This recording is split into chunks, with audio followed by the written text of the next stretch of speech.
Book 10. The Book of the Double Twilight. Canto 3. The Debate of Love and Death. In this meeting of the Eternal's mingling masks, this tangled dance of passionate contraries, locking like lovers in a forbidden embrace, the quarrel of their lost identity. Through this wrestle and wrangle of the extremes of power, Earth's million roads struggled towards deity. All stumbled on behind a stumbling guide, yet every stumble is a needed pace on unknown routes to an unknowable goal. All blundered and straggled towards the one divine.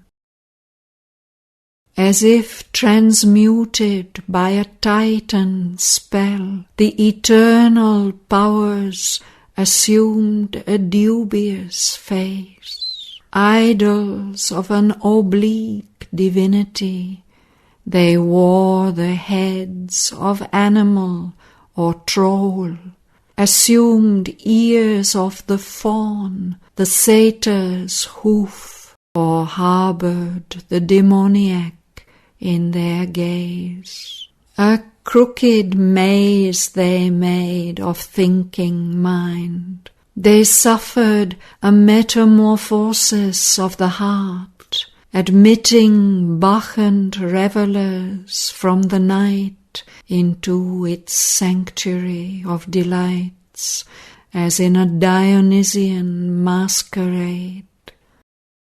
On the highways, in the gardens of the world, they wallowed, oblivious of their divine parts, as drunkards of a dire Circean wine, or a child who sprawls and sports in nature's mire. Even wisdom, hewer of the roads of God, is a partner in the deep, disastrous game. Lost is the pilgrim's wallet and the scrip. She fails to read the map and watch the star. A poor, self-righteous virtue is her stock, and reason's pragmatic grope or abstract sight, or the technique of a brief hour's success she teaches, an usher in utility's school. On the ocean surface of vast consciousness, small thoughts in shoals are fished up into a net, but the great truths escape her narrow cast. Guarded from vision by creation's depths, obscure they swim in blind, enormous gulfs, safe from the little sounding leads of mind, too far for the puny diver's shallow plunge. Our mortal vision peers with ignorant eyes. It has no gaze on the deep heart of things. Our knowledge walks leaning on error's staff, a worshipper of false dogmas and false gods, or fanatic of a fierce, intolerant creed, or a seeker doubting every truth he finds. A skeptic facing light with adamant no, or chilling the heart with dry, ironic smile. A cynic stamping out the God in man. A darkness wallows in the paths of time, or lifts its giant head to blot the stars. It makes a cloud of the interpreting mind, and intercepts the oracles of the sun. Yet light is there. It stands at nature's doors. It holds a torch to lead the traveller in. It waits to be kindled in our secret cells. It is a star lighting an ignorant sea, a lamp upon our poop piercing the night.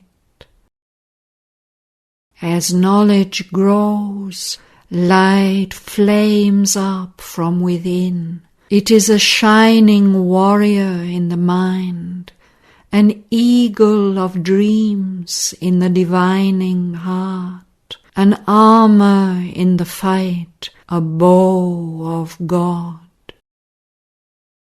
Then larger dawns arrive, and wisdom's pomps cross through the being's dim, half-lighted fields. Philosophy climbs up thought's cloud-bank peaks, and science tears out nature's occult powers, enormous jinns who serve a dwarf's small needs, exposes the sealed minutiae of her art, and conquers her by her own captive force.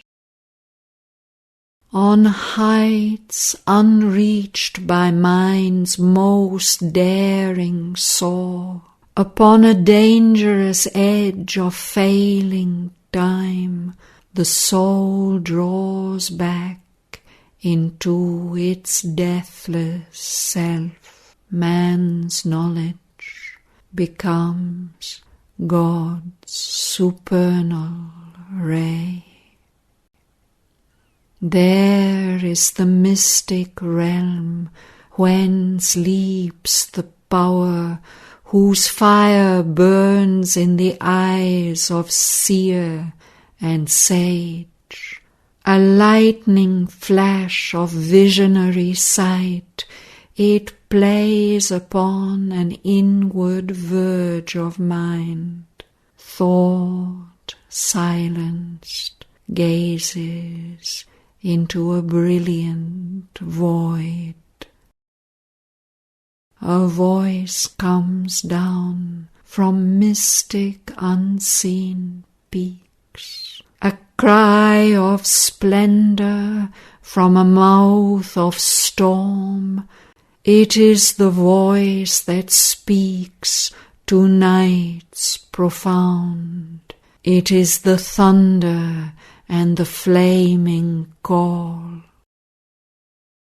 Above the plains that climb from nescient earth, a hand is lifted towards the invisible's realm, beyond the superconscient's blinding line, and plucks away the screens of the unknown.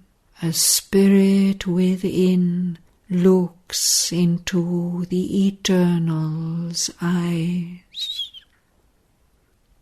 It hears the word to which our hearts were deaf. It sees through the blaze in which our thoughts grew blind. It drinks drinks from the naked breasts of glorious truth. It learns the secrets of eternity.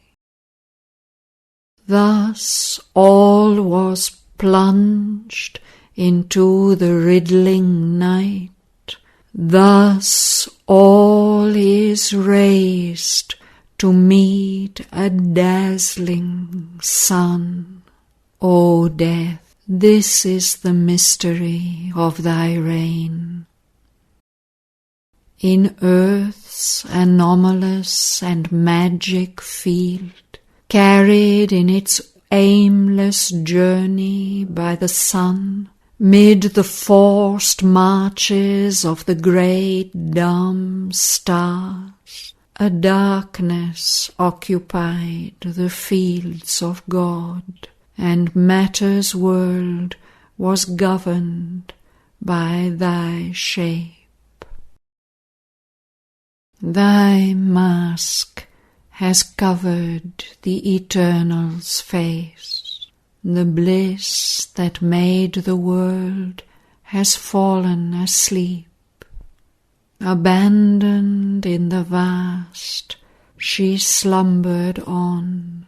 An evil transmutation overtook her members till she knew herself no more. Only through her creative slumber flit frail memories of the joy and beauty meant under the sky's blue laugh, mid green scarfed trees, and happy squanderings of scents and hues.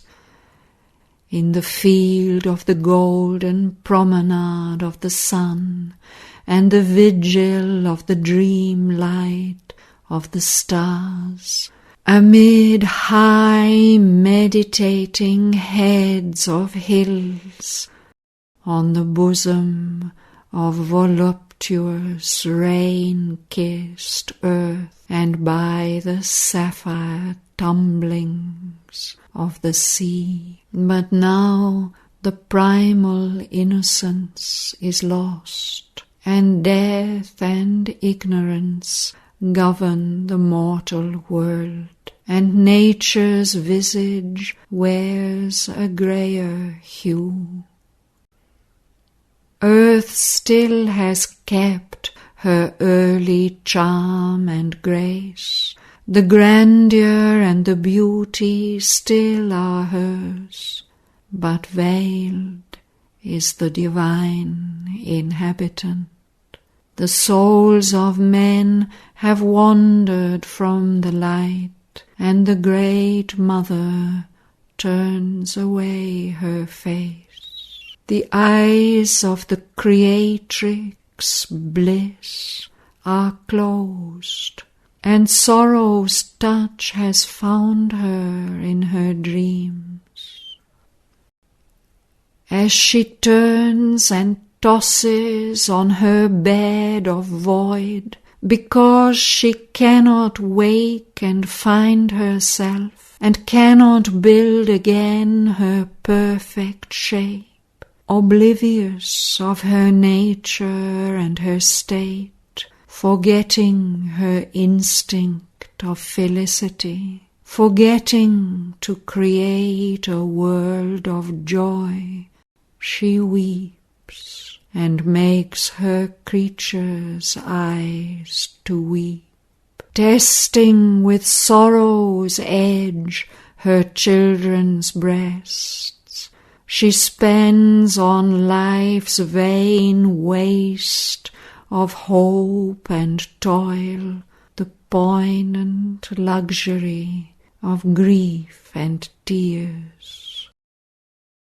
In the nightmare change of her half-conscious dream, tortured herself and torturing by her touch, she comes to our hearts and bodies and our lives, wearing a hard and cruel mask of pain.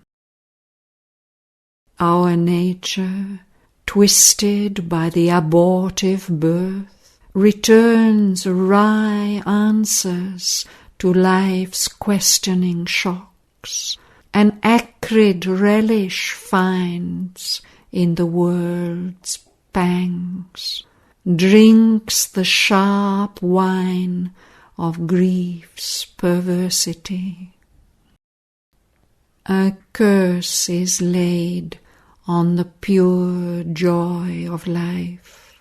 Delight, God's sweetest sign, and beauty's twin, dreaded by aspiring saint and austere sage, is shunned, a dangerous and ambiguous cheat, a specious trick of an infernal power. It tempts the soul to its self-hurt and fall. A Puritan God made pleasure a poisonous fruit, or red drug in the marketplace of death, and sin the child of nature's ecstasy. Yet every creature hunts for happiness, buys with harsh pangs, or tears by violence from the dull breast of the inanimate globe some fragment or some broken shard of bliss. Even joy itself becomes a poisonous draught. Its hunger is made a dreadful hook of fate. All means are held good to catch a single beam, eternity sacrificed for a moment's bliss. Yet for joy and not for sorrow earth was made, and not as a dream in endless suffering time.